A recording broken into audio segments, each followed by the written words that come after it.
Okay, so if you can just introduce yourself for some level, please. Yeah, I'm Lee Rose, and I'm the area manager for Kent Fire and Rescue Service. Okay, so firstly, if you can just explain some of the incidents regarding flooding that Kent Fire and Rescue Service has attended today. Well, since about 10 o'clock this morning, we've received around 25 calls, some around the Yalding area, which we know flooded a bit yesterday and has had further flooding today, but a majority of which have been around the East Kent area of sort of Folkestone, Dover, Deal, Hythe. Some of those calls we have attended and where there's been a need, and particularly in the Alcombe area, we've rescued a couple of people from their cars who've got stuck in rising floodwater, and we've also helped a pregnant lady open her gate really when she was trying to get some sandbags to resist some of the flooding. So crews are out and about and helping people where they can and where there is a need to do so. In terms of advice for people, particularly those at home, what's Kent Fire and Rescue Service advising?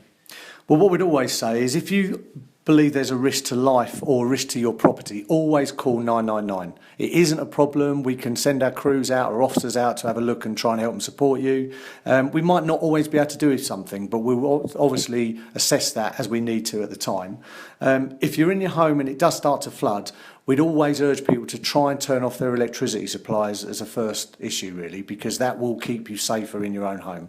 And then also what we'd say is urge people to look out and check on local neighbours, elderly, members of the community that you know may not be as mobile as yourself, may not be able to get out and help themselves.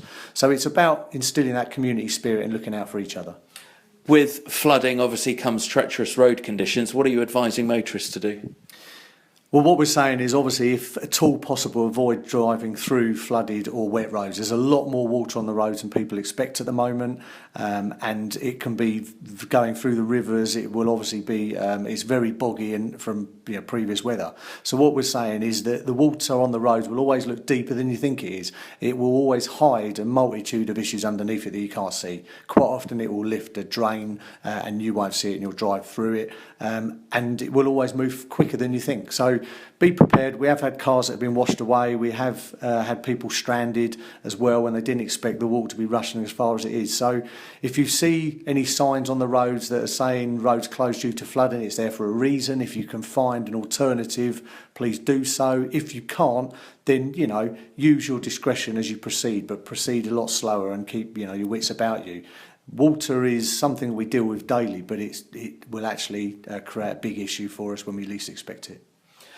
We are expecting it to get worse before it gets better, with heavy rain expected.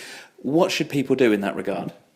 I mean, what we're again suggesting really is to look out and listen for warnings on your radio, your TV, and obviously if you have internet, use social media. Use it for what it's there for. Getting on websites and looking at Environmental Agency website, for example, or our website, getting as much information for your area and your locality as you can.